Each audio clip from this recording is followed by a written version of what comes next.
There is a place that is spoken about only in whispers. A dark area that spawns the beginnings of urban legends. A place where anything can happen and usually does. During the light of day, it hides just outside of view.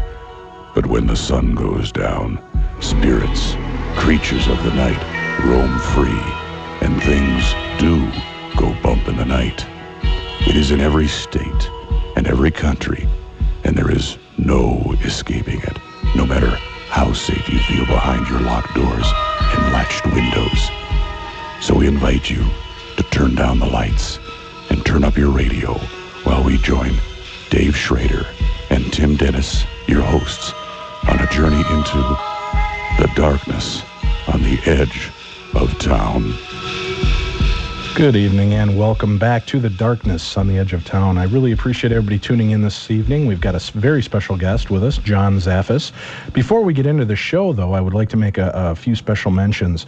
First off, we have a really great new place for paranormal fans to gather. It's called myparaspace.com. And it's a fantastic online community that's been set up for like-minded people to share and explore the world of the paranormal. So feel free to visit them on the web at www.myparaspace.com. Also, I'd like to say hi to a few friends out there and plug their paranormal radio shows so that all of you listening can tune into alternate places during the week to get your spooky fix. John Savage here in Minnesota has a great radio show called The Other Side, and you can hear that by going to www.primepodcast.com. Again, that's primepodcast.com to hear John Savage on the other side. Then there's Todd Sheets, who has another amazing show called Night Watch, and you can access that by going to www.nightwatchshow.com. Then finally, we have Doug and Scott L. They are the very popular team on Ghostly Talk Internet Radio, and they can be heard by going to ghostlytalk.com. And another show I will suggest for you to check out is at www.paranormalpodcast.com. I think you're going to find a great variety of topics and themes and personalities that you're going to love. So make sure you tune in. Let our friends know that you're listening to them. Also, I want to thank this evening the great people at Sideshow Incorporated for the fantastic collectibles and movie pieces that they do. They've donated a few items that we're going to give away this evening to some of the listeners that call in or email in questions. We'll open up the phone lines, 612-375-1400. We have a lot of questions for our guests this evening, and our guest, as I mentioned at the top of the show, is John Zaffis. Our special guest has over 30 years of experience studying and investigating the paranormal, and with us tonight he's going to share some of his first-hand paranormal experiences, some suggestions and ideas on how to go about paranormal investigating, and some of his dealings with the demonic and diabolical. Welcome, Mr. Zaffis. Well, thanks for having me. I appreciate you coming on the show with us. And I'll tell you what, people are excited about you being here with us tonight, John. We've got a massive amount of questions that have been emailed in this evening. We have opened up the phone line, so we'll be taking some phone calls as well. But getting into this, now you have a book out called Shadows of the Dark. Yes. And John was nice enough to donate an autographed copy of the book. So again, one of the emailers or callers this evening will select at the end of the show, and we'll be sending out the autographed copy of the book, so we'll thank you for that. It's a fantastic book, and can this be picked up anywhere, John? The best way to get it is on Amazon.com. Okay, Amazon.com. And the name of the book, again, is Shadows of the Dark. Now, you got involved in the field because of your relationship to the paranormal investigators Ed and Lorraine Warren. What prompted your interest to kind of follow up in this field with them? Well, growing up, I was very fortunate. I would always hear about, some of the most fantastic ghost stories. And did I always believe it? Not really. And when I was about 15 years old, I was, getting ready to go to bed, and I had a sighting at the foot of my bed. It was very transparent. It was very tall, and I was able to make out that it was a man that started shaking its head back and forth. And it was the middle of the week, so, I didn't know what to make of it, didn't know what to expect. Was I scared? Heck yeah. Ran downstairs, started telling my mom about it, and her reaction was, did it say or do anything? I said, well, just stood there and shook its head back and forth. And my mom got this blank look on her face, and she said, that was your grandfather. And I looked at her and I said, well, why are you saying that? And she says, well, we just never really talked about it. She says, but when my dad would be upset over something or something was wrong, he would shake his head back and forth. And she says, I know you really didn't know that because you were only 3 years old when he died. So that prompted me. That started really getting me going. And how old were you at this point? 15. Okay. And that's when I said, okay, there has to really be something to all this stuff. I knew it was the middle of the middle of the week, and, it wasn't Friday or Saturday night. I wasn't partying. So I know I wasn't hallucinating anything. So, I started checking around, started reading things, started getting involved with going to haunted locations here in the New England area, started talking with more people.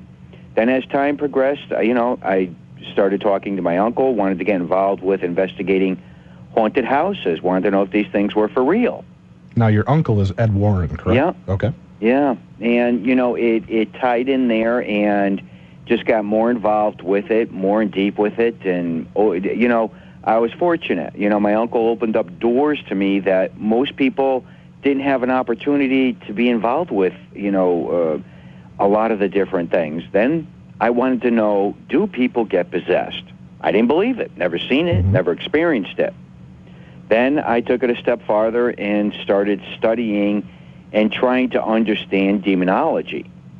And that encompassed getting involved with many, many different faiths, many different clergy, and it opened up another whole world of the paranormal that I was never exposed to.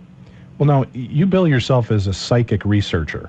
Paranormal researcher. Or you're a paranormal. Okay, I was going to say, I thought it had mentioned in the book that you were a psychic researcher, but that's what I was curious about, is what's the difference between a psychic researcher and a paranormal investigator, or are they essentially the same thing?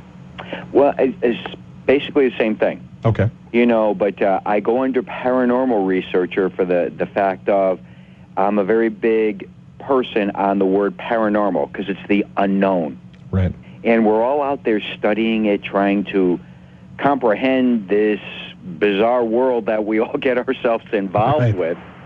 So, I go under that, and under that I study just about every aspect of the paranormal realm that I get tied or entangled in.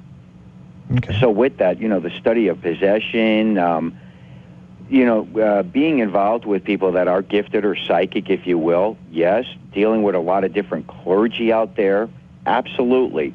The roads that I travel, the things that I get involved with, take me into many, many different avenues.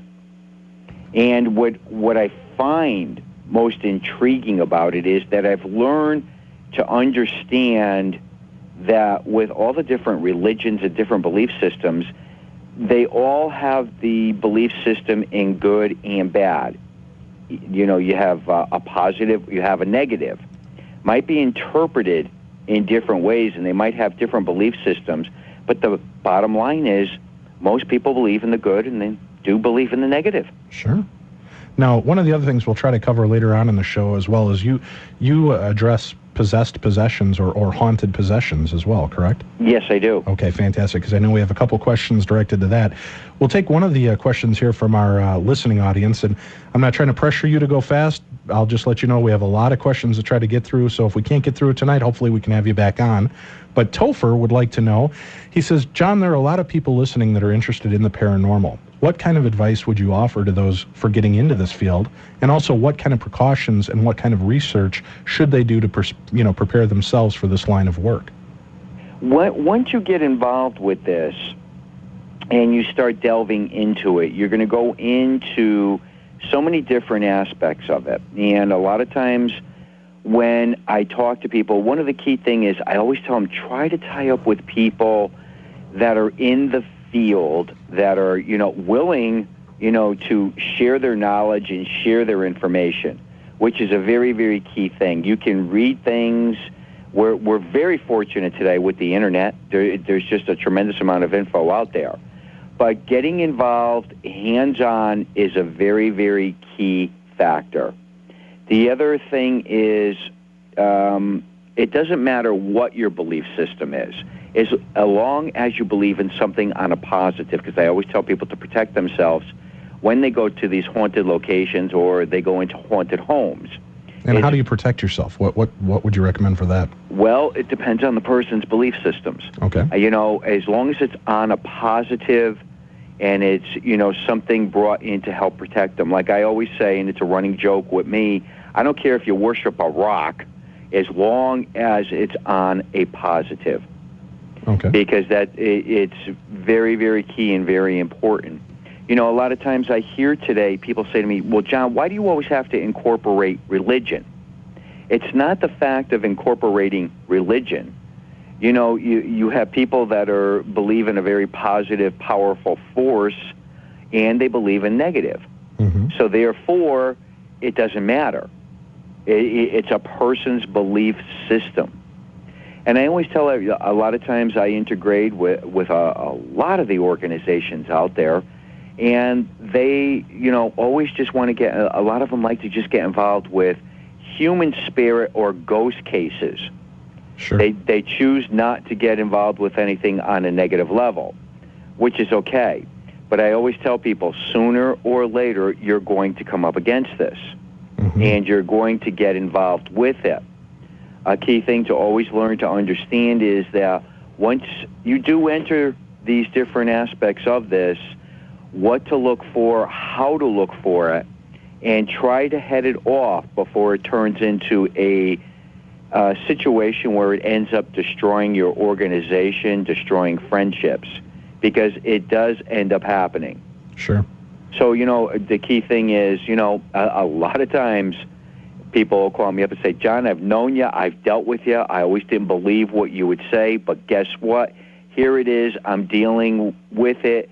Can you help us out? Can you share some knowledge to be able to help us get through some of these things? So, those are your key things to try to understand them. And me, just like everybody else, I call it the hard knocks of school, that you get involved with these things, and as you get more and more intrigued, and the more you get involved with investigating into the paranormal, the more you realize with this, it is exactly that. It's the paranormal. It's the unknown. And it takes a lot of people, including myself, mm-hmm. being involved with it to learn to understand some of these things that we can't explain scientifically. Okay. Now, Henry from Chicago emailed in. He has a question. When going out on a paranormal investigation, do you ever find that you or a member of your group may actually have a spirit tagging along with you that will contaminate the investigation that you're on, so that, in fact, the spirit that you're documenting has nothing to do with the site you're actually investigating? Oh, that is a fantastic question. It's very important to be very aware of what is around you, learn how to understand what is a key factor when getting involved with doing investigations. You have to have yourself cleared.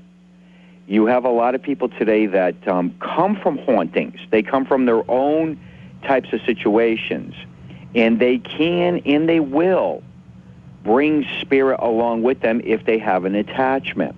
It's very, very important to be able to rule out the difference. And a lot of people don't understand that once you have a problem, you got to be extremely, extremely guarded. I always tell people that come from a lot of the different types of situations with hauntings to, please take that into consideration once they delve in, because they can and will influence our cases and our investigations. Then it makes it extremely difficult to try and decipher what is exactly happening on that investigation. Is it something that's coming along with another individual? And I mean, it can happen very innocently, where somebody's not trying deliberately, to taint an investigation. But does that happen? Absolutely. Does it taint the case? Absolutely. Great. Well, thank you very much for that question, Henry. For asking that question, we're going to send out to you the collectible Metaluna mutant 12-inch figure from Sideshow Inc. It's the mutant character from the movie This Island Earth. Right now, you're listening to the Darkness on the Edge of Town radio show. Our very special guest this evening is Mr. John Zaffis. He's a paranormal investigator and author of the book Shadows of the Dark. We'll be right back with John and more questions right after this. Adopting aliens and giving them good homes since 1953. Just don't tell our landlord. E.T. phone home. Quiet, numbskulls, I'm broadcasting. It's Dave and Tim shacking up in the darkness on the edge of town. I'm Teresa from White Bear Lake, and I needed to refinance my home and do it fast. I contacted a lot of mortgage companies that made promises and commitments that they just couldn't keep. Then I was referred to Keith Troutman. Keith was knowledgeable and worked fast. He listened to what I needed, and within 7 days, we closed on my loan. Other companies promised to save me up to $500 a month. Keith, however, found a program that was right for me and saves me over $1,300 a month. I would recommend Keith Troutman and Tri-Minnesota Mortgage to anyone. Thanks, Teresa. This is Keith Troutman, president and owner of Tri-Minnesota Mortgage, and no matter what your situation is, we're here for you. We locate financing programs other brokers cannot. Most lenders use 10 to 20 investors to fund their loans. We have a national investor base of over 70 that ensures you'll get the best loan program available to meet your needs. Call me today at 952-223-5000. I know I can help. Right now, with qualifying loans, we are sending you on a 7-day cruise for 2. Certain restrictions apply. Check out our website at cruiseatclose.com for more details, or call 952-223-5000. That's 952-223-5000. This is Dave Schrader from the Darkness on the Edge of Town radio show. Each week, we delve into the web of the unknown and deal with a lot of scary subjects. But nothing makes my blood run colder or scares me more than dealing with technology. That's why we turn to the experts when we wanted our website for the show set up and maintained. In the studio with me is Don Raleigh, owner of Evolve Systems. Don and his exceptional staff were easy to work with and made setting up our site a breeze. Don, what is it that sets you apart from other web developers? Well, Dave, we make your business visions come to life by creating, maintaining, and hosting all of your internet needs. We do this by listening to our clients. We offer programs and price plans to fit any budget. And Dave, I mean any budget. Call us at 651-628-4000 and put us to work for you. Call Don at Evolve Systems, 651-628-4000. I did, and I couldn't be happier with the results. That's because we take the ugh out of technology, Dave. Call us today at 651-628-4000 or visit us on the web at www.evolve-systems.com, serving the entire United States. That's Evolve Systems, helping you to manage change. Cheers. If you read Taps Paramag every month, you'll be able to tell the difference between the absurd could not go to work because Bigfoot stole my car and the creepy. Taps Paramag takes you where few would ever go on purpose. From exclusive interviews with the cast of The Ghost Hunters to the latest trends in technology in the field of the paranormal. To join our journey, order at tapsparamag.com. When Dave was a young boy, he once awoke to find himself staring directly into the eyes of a shadow person. Turns out it was just his life-size cardboard cutout of Donny Osmond. Go away, little girl. Go away, little girl. Welcome back to the darkness on the edge of town. Good evening and welcome back to the Darkness on the Edge of Town. This is Dave Schrader along with Tim Dennis and our very special guest this evening, Mr. John Zaffis. And John is a paranormal investigator and has been for, going on over 30 years, is it, John? 33 years this year. 33 years. He's also authored a book called Shadows of the Dark, which is a book that talks about a lot of your experiences that actually occurred, correct? Yes, it does. Fantastic. Before we went to the break, you were mentioning about having spirits maybe tag along with you. Is there a way to cleanse or clear them before you even get on with your investigation? One of the key things is for each individual to do what is very comfortable for them, whatever the circumstances bring forth, to be able to protect themselves and clear themselves. Here again, too, you have to be careful. We all get tricked. Sure. And a lot of times, you can and might have something that might be attached with you or around you. But after a while, when you're involved with this, you usually have your telltale signs of letting you know if there is a possibility that you have some energies that are around you. And most people are quite aware if they've been in it for a while and realize that they're going to, in detail, and encounter these different types of things that we all go through at different points with the investigations. Fantastic. Now, we have opened up the phone lines. It's 612-375-1400 if you have any questions for John Zaffis. And right now, we're going to take a call on line 2 from Josh, who has a question for you. Josh, are you with us? Hey, hi, this is Josh. Josh, go ahead with your question for John. Hey, John, I'm wondering, when you're investigating these things, have any of you or your investigators ever like encountered like a physical presence, something like an attack, something that was more than just a feeling or a presence or an energy, but so like, you know, something that was like actually physical that happened to you guys? Oh, over the years with a lot of the different investigations, absolutely. I mean, it is not an uncommon thing that when you get involved with these, we know our preliminaries when we go to do an investigation. But what you will encounter on a site, you try to prepare yourself for it. You know, to be touched or pushed or, you know, a common thing that occurs with me and is a clear verification is that I always seem to be tapped on top of the head. I've had, this happens each and every time, and the comical thing with that is, with me, is I'll be doing an interview a lot of times with the people, and a lot of times I get that little, like, you know, fluff that'll occur on top of my head. And one thing that, you know, does occur and does happen a lot of times, some people can get burning sensations, some people can get scratched, and these are these throw up red flags with me that you got to be very, very cautious with these types of situations, because you don't necessarily want something attaching itself to an individual when you're leaving the investigations. Now, are spirits capable of hurting you, or is it just inhuman spirits? The majority of the time, I will find that it's usually something on a negative level that will occur these types of things to happen. Normally, with human spirit, they do not have the capability to be able to cause, you know, harm to individuals. Can they attach to them? Absolutely. Can they make their presence known? Yes. You know, but the majority of the time when you're dealing with human spirit, they're not going to have the capability to be able to cause a tremendous amount of harm on an individual.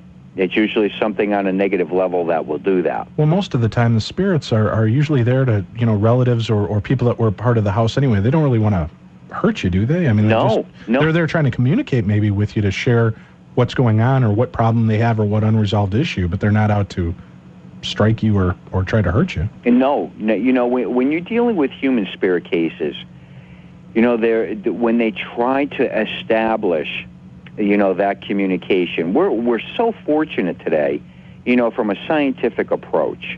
I mean, you know, I'm an old dinosaur when it comes to a lot of these things, but I have a lot of young people that work with me, and when they have a lot of the different equipment and different things and they set it up and they can prove out things to me, you know, where a communication was established and they got a phenomenal EVP. Well, that's great, and we got some fantastic evidence, but I still go back to the root of it. Okay, what are they trying to tell us? What is it they're trying to convey? Right. So I go steps beyond where I want more information. I want to know what this can in detail. Why did they choose that one particular researcher to communicate with? Why is that person getting the EVPs? Or why is this one individual getting this psychic photography? See, these are very, very key things that come into play that still intertwine within the investigations. There must be a reason why they're trying to communicate with that one individual, say, out of 5 people that are on that investigation. Sure, that makes sense. So, you know, from that perspective, I try to look at it. But I know, you know, from a lot of different situations I've been involved with researchers getting involved, and they'll say, well, gee, John, I got scratched. I got this black-hooded figure around. I can't sleep. I can't eat. You know, this is telling me we're dealing with something a little bit more on a negative level. Sounds like a demonic diet plan. I can't eat, I can't sleep. Absolutely. You know, these are key factors. Sure. And, you know, they come very, very strongly in play on to these things that individuals get involved with. Okay. We also have a question here from Margaret in Connecticut. Sounds like she might have a little problem. Maybe you can help her out with here. She says, "Hi, John. I wanted to ask you your opinion on the spirits of young children. There are so many conflicting opinions as to whether young spirits exist or whether they are actually demonic forces trying to weaken the defenses of those inhabiting the house. Do you believe a child can be a spirit?" And the reason she asks this is because she has a child spirit in her house on and off for a year. Nothing demonic in nature occurred, no weird sounds, smells, or other activity, just a little girl speaking to us now and then. And a neighbor sees her occasionally in our front window, as well as sees a light go on and off at odd hours of the night. She was here for the first 8 months of 2005. Then we never heard from her again. But then a week ago, she was awake with her youngest at about 3 a.m. and heard someone open and close a bedroom door and move out into the hallway. When she looked, no one was there. After a moment, she heard a young girl speak, but she couldn't make out the actual words. That sounds like a human spirit case, most definitely. Now, when it comes into children, you have to remember they're very, very open. And they're very in tuned. And if you're dealing with a child spirit, it will try to connect. That is a most positive aspect with some of these things. Most children's spirits are very, very confused. And it's a running joke, and I say this, no matter how much I get involved with this, we know how kids are. They're rambunctious. They're running all over. They're confused in life. Just think what they're like in the spirit world. Sure. It's very, very, very difficult when you deal with that type of situation. A lot of times what I recommend, and I deal with a lot of parents, is that, when these things do occur and they do happen, it could be a simple fact of just letting that spirit know that it is no longer alive, that it has to cross over and go to the light or whatever your belief system is, and it needs to move on and be with its parents, its grandparents, or its deceased loved ones. That's a very, very key factual thing. Another thing that's very important is people have to realize they have to take charge of their home. We can go in. We can give you all the advice in the world, but 99% of the time, it has to come from the individuals that live in those homes to be able to help that spirit to cross over, providing we are dealing with human spirit. Okay. All right. We've got another call here on the line for you, John. His name is Tim. Tim, are you with us? Hey, hi, Dave. Yes, go ahead. Hi, my question is, I'm listening right now live, and you said there's a difference between human spirits and demonic spirits, and that's really hard for me to believe.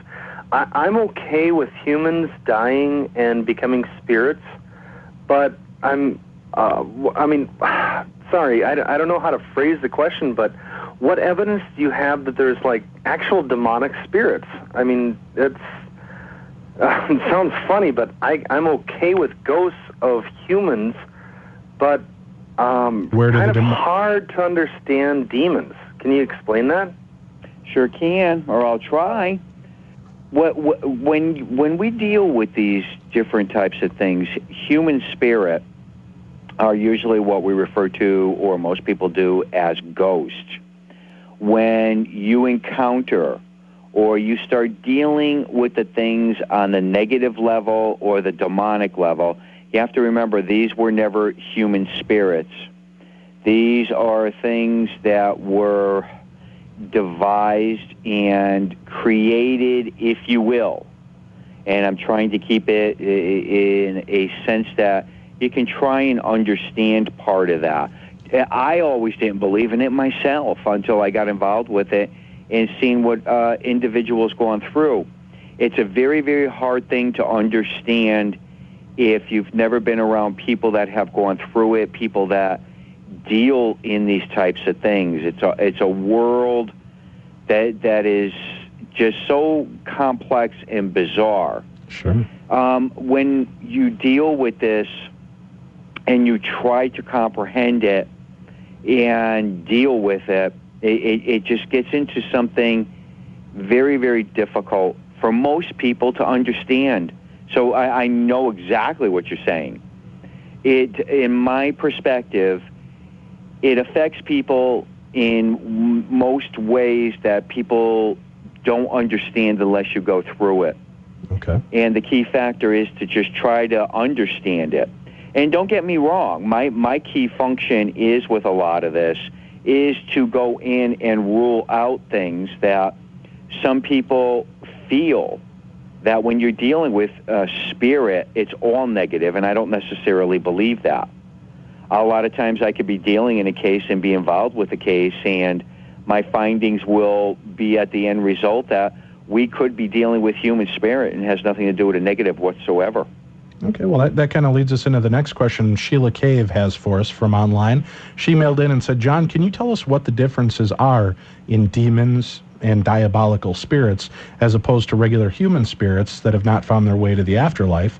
And furthermore, she also would like to know, she said, you've watched on TV and read in books that demons can actually hold captive in homes and buildings, sometimes several spirits for decades, and not allow them to leave. Do you believe there's any truth to this, and if so, why? Yes, I do definitely believe that. Spirit attracts spirit in these different types of buildings, and they can have the power to overrule certain types of situations. But what I find in most cases when they're a demonic or a negative case, you're mainly dealing with what is a negative to begin with. It will disguise itself. So we have to be extremely careful when we deal with that. It will do everything it can to win your confidence over to get you to actually think that you're dealing with a ghost or a human spirit. So those get very, very interesting, and they can get very, very complex when you start dealing with them. And, a key thing you have to remember is... So demons can actually hold other spirits, they can even fool other spirits and then hold them in a place? It's not necessarily that they can fool them, but they can have, depending on the level of the intensity and the power that is associated, yes, with that particular demonic spirit, where it can do things like that. But they eventually have to let the human spirit be released. Okay, those are types of situations that are very rare where that can be done. Okay, normally, on a normal level and a normal circumstances, but I have been proven wrong on this one, that they can hold human spirit captive. But there are ways, and it can be done to be able to release that human spirit. But a lot of times, I have found in my research, when these types of situations are occurring, it is that you're dealing with spirit, human spirit, that has chosen to stay on the earth plane. And it can go into so many different variables why this is occurring. Okay. Real quickly before we go into the next break here, is there a difference between demons and diabolical spirits, or are they pretty much the same thing, just interchangeable Well, names? when you're dealing with demons, they are usually on a lower level. When you start going a little bit higher, talking about the word diabolical, that encompasses basically the realm of quote-unquote demonology. And there are different levels of the demonic, just like there are the choirs of the angels. Okay. All right, great. Well, you're listening to the Darkness on the Edge of Town radio show. This evening, our special guest is paranormal research investigator John Zaffis, also co-author of the book Shadows of the Dark. John Zaffis and Brian McIntyre wrote that. You can pick it up on Amazon. We'll be right back after this. It will keep you on the edge of your seat. I must have drank me about 15 Dr. Peppers. I gotta pay. Just don't get any on the floor. Hurry back. There is more to come from the Darkness on the Edge of Town. Tri-Minnesota Mortgage was founded on one simple principle: to be your complete mortgage resource. Keith Troutman and the experts at Tri-Minnesota Mortgage will assist you with all your needs. They've built a reputation for client satisfaction and are devoted to making the mortgage process as easy as possible. You get to work with a broker that understands your needs. Finding the right loan is only the beginning. Tri-Minnesota Mortgage will assist you every step of the way to ensure smooth sailing with personal one-on-one help. I'm Dave Schrader, the host of Darkness on the Edge of Town. When I bought my new home, I turned to Keith Troutman to help me. He made what could have been a very stressful time easy and painless. He was considerate and realizes that this is more than just a job to him. It's the future for you. I recommend them to my friends, and I'm happy to recommend them to you. To take the first step to a financially free tomorrow, call 952-223-5000 or visit them on the web at cruiseatclose.com. For a fresh start, no matter what your current situation, call Keith at Tri-Minnesota Mortgage. That's 952-223-5000. As Keith says, it's your money. Keep more of it. That's Tri-Minnesota Mortgage, 952-223-5000. Howdy, this is Don Raleigh from Evolve Systems. Evolve Systems can't help you lose weight. We don't know anything about diamonds, and we can't help you save a boatload of money on your car insurance. What we can do is help you with your merchant processing. We work with small businesses to provide credit card processing, debit card processing, gift cards, and check acceptance. Whether you need a point-of-sale system, a credit card terminal, or want to accept payments over the internet, Evolve Systems will work with your small business to find the right solution for your merchant processing needs. Ask us how you can get a free copy of QuickBooks 2006. You can reach us at 651-628-4000 or on the internet at www.evolve-systems.com. Now you have a friend. Well, not yet, but give us a call at 651-628-4000 and we can chat. Evolve Systems, where we help you to manage change. This is Don Raleigh. Cheers. If you read Taps Power Mag every month, you'll be able to tell the difference between the absurd Could not go to work because Bigfoot stole my car. and the creepy. Taps Power Mag takes you where few would ever go on purpose. From exclusive interviews with the cast of The Ghost Hunters to the latest trends in technology, the field of the paranormal. To join our journey, order at tapsparamag.com. This show is so frightening, it'll scare the pants off you. Beat it. It's people with a dirty mind that think like that. On second thought, maybe you should just keep them on. You'd be amazed how often I hear that. Welcome back to the Darkness on the Edge of Town with Tim Dennis and Dave Schrader. Good evening and welcome back. This is Dave Schrader, your host, along with co-host Tim Dennis on the Darkness on the Edge of Town radio show.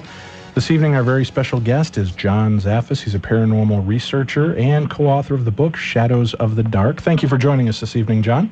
You're very welcome. We've got a bunch more questions I want to get through here, so we're going to enter the speed round now. And if you're a winner, you could win a year's supply of Rice-A-Roni. John, are you ready? All set. Okay. How does possession occur?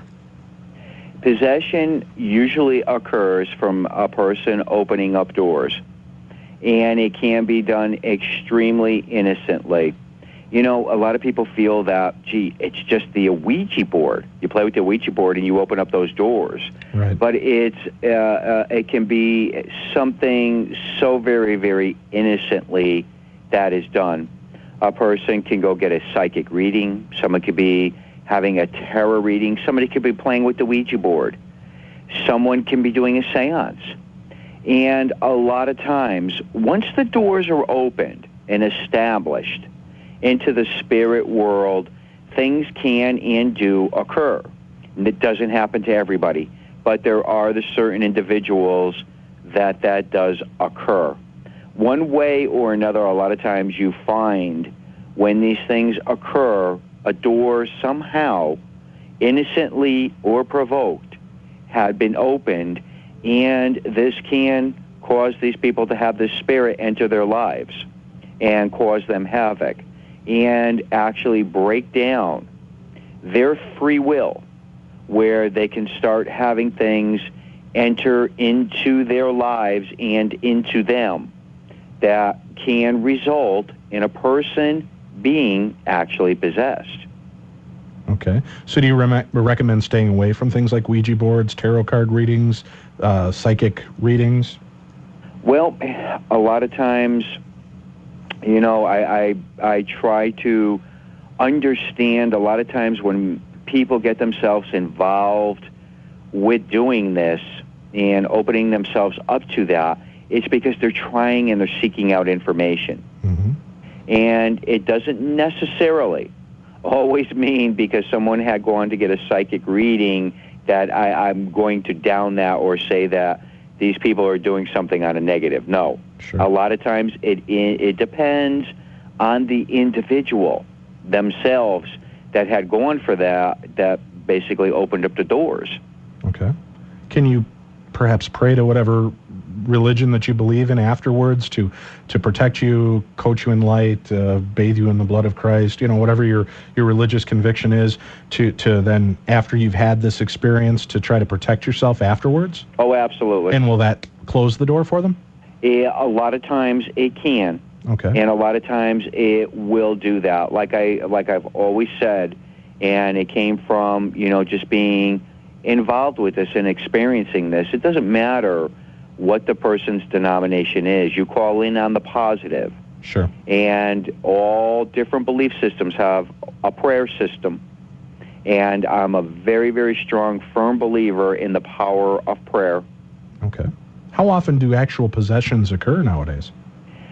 Well, it's amazing because I have to sit back, and it's very hard for me to answer a question like that because I've been involved with it for so many years, integrate with so many different levels of things that it's, not an unusual thing for me to be involved or hear about a possession case. But, they're not very, very common.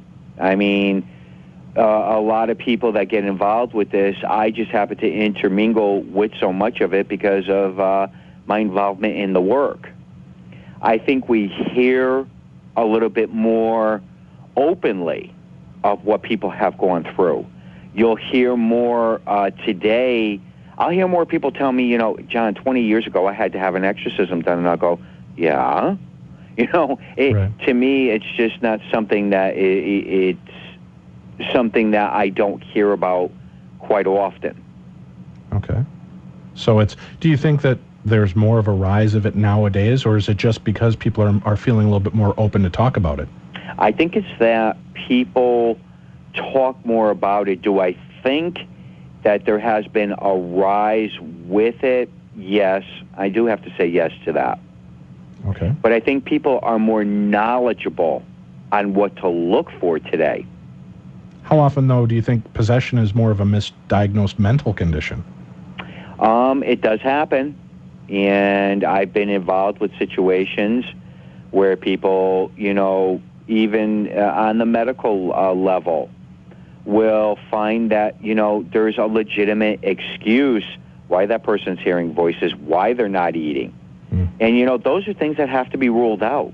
It's very, very important to rule those things out. Do you recommend them to psychologists or psychiatrists before you actually try to do an exorcism? Absolutely. Okay. Absolutely, because, here again, we know for a fact that, when people are in their 30s, that they will go through a lot of different changes. And a lot of people in their 30s are diagnosed with schizophrenia, bipolar. We know this to be a proven out scientific fact. So, all these things are very important. And another thing that on my end is important too is that I hope, and it doesn't always happen that way, that you have the advantage or you're lucky enough to be able to talk to, the psychologists or the doctors that are involved with this.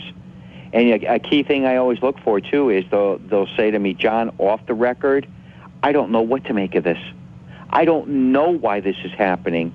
We've tried everything we could possibly do from a medical perspective, all different medications, but nothing is working. That's what I look for. Okay.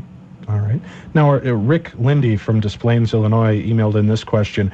Are the entities that possess always demonic in nature?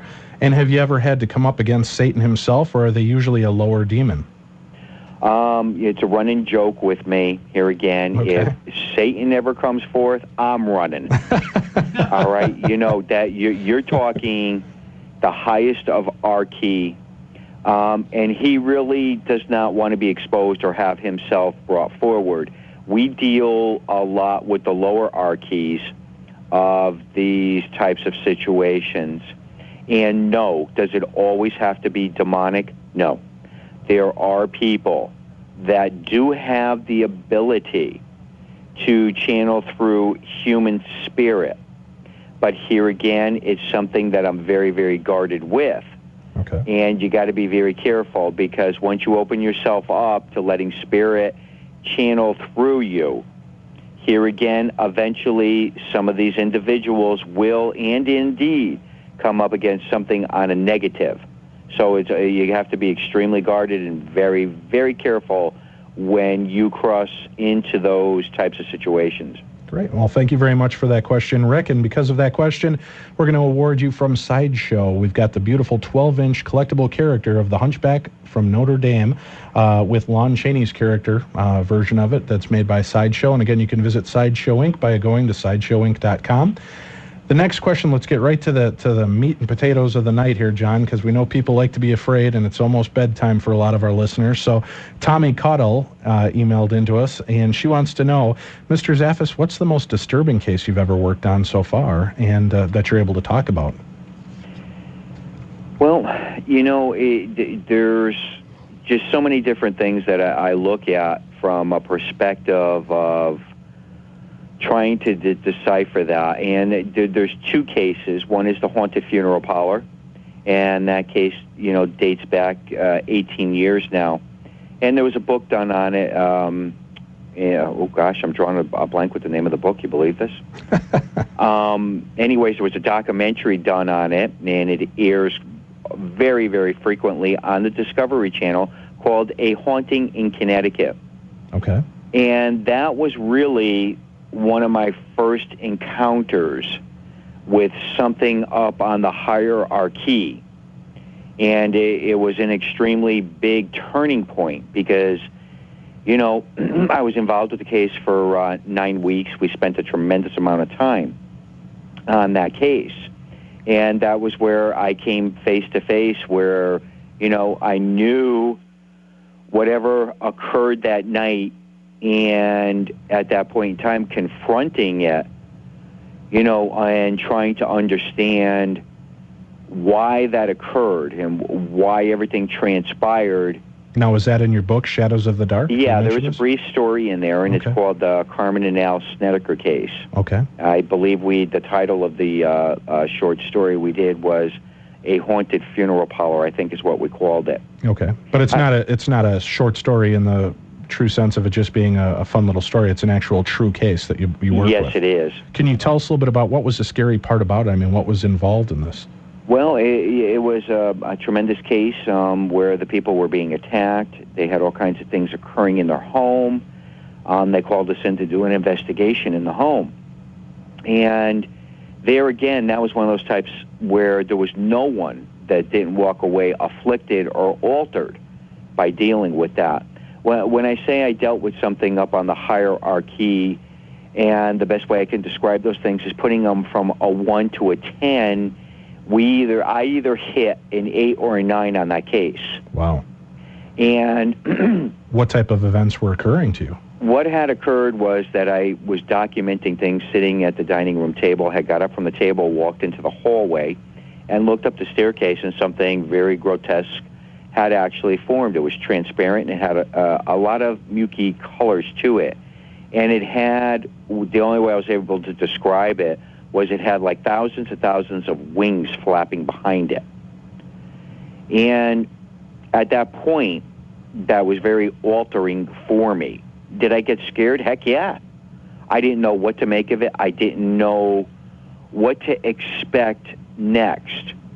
And at that point, the only thing I thought of is I wanted my keys because I wanted to get out of there. I wanted to go home. And it wasn't so much the fear factor for John as at that point, my wife was home with 3 little children. So I was petrified that something might be occurring at the home since it appeared to me on the staircase. I got home, everything was perfectly fine. There was no experiences here whatsoever. But I made a choice that night. I wanted nothing to do with this stuff ever again. I never wanted to see this stuff. I never wanted to expose myself to it. At that point, I refused all phone calls, would not talk to anybody. But anybody in tied in with that whole situation always knew there was this one bishop, Bishop McKenna. If he ever called me, I would never refuse phone calls from this man. Sure. He had called and he said, John, we don't even know what happened, why you fled, what the circumstances were. So I explained everything to him, and I call him Bish. I go, Bish, why me? Why did I have to confront this thing? Why did this have to happen to me? I said, now I no longer want to do this work. You know, if somebody's got demons in their house, they're on their own. Yeah. You know, let them call somebody else. And call those roto-rooter guys, right? You know, it's like, yeah, Jason and Grant will go in with no problem whatsoever. Right. My buddies will go right in there. Good. But you know, he was a very interesting individual. He still is today. And his words of wisdom were to me, John, are you going to let it win? And I said, what do you mean? He said, basically, that was done to scare you so that you would never get involved with this. You would never be involved with helping people. And he says, are you going to let it win? Well, you don't put a challenge up to me like that. Did I go back? Yes. Excellent. And was I afraid? You better believe I was afraid. I didn't know what to expect. Sure. But I knew the exorcism was scheduled. It was sanctioned by the Roman Catholic Church and was to be performed shortly after that. And, you know, here again, those are types of things in our field, when you come up against them, you just don't forget them. They stay with you. Sure. And they linger there. They just never go away. I have a quick question here. We've got only about 2 minutes left in the show, but I thought we should address this. It says, this is from Karina in Georgia. She says, I used to be into very black magic. I was a host for a demonic-type parasite, and I'm not really sure exactly what it was, but it was definitely not good or friendly. I guess my question is, how exactly do you go about living a normal life after that? You don't. Unfortunately, and if anybody tells you you can, I would disagree with them. Once you let these things enter into your life, and she was host to something of a magnitude of letting it take her over, you have to continuously stay on guard 24/7, because it will wait for the right opportunity to enter your life, and it will come back tenfold. I've dealt with a tremendous amount of people that have chose to get out of doing what they were doing, and it was one heck of a fight. And I always tell them, you have to continue to fight, and you always will. That's just part of what happens with this work. Where can people go to get help from you, John, if they have questions and things that they need answers for? Yeah, the easiest access to me is just type in www.johnzaffis.com. That takes you into all my websites, and my telephone number is there. Very accessible. You could send me an email, and me or someone involved with the organization will get back to you and try to help you the best way we can. Great. Well, thank you very much for joining us this evening. Thank you for having me on. John Zaffis. We appreciate it. And John, we'd love to have you back in the future if you have time for us. Anytime. Great. And John is the co-author of the book Shadows of the Dark. You can also visit his other website at prsne.com. You're listening to the Darkness on the Edge of Town radio show. I'm Dave Schrader, your host, along with Tim Dennis, the co-host and producer. I'd like to thank Sideshow Incorporated for the excellent donations, and please do visit them on the web for all of your collectible needs at sideshowinc.com. Next week, we have a very special show for you. Robert Baca is going to be with us. He's a very gifted medium, and this show is one that you will want to make sure that you tune in for, so put it in on your calendars. He works very much like John Edward and can communicate with spirits of the loved ones that have crossed over. He can also see futures and past events. We'll be taking your calls, so tune in. Thank you very much for listening to The Darkness on the Edge of Town. This is Dave Schrader, and you're listening to AM 1470 KLBB, Brooklyn Park.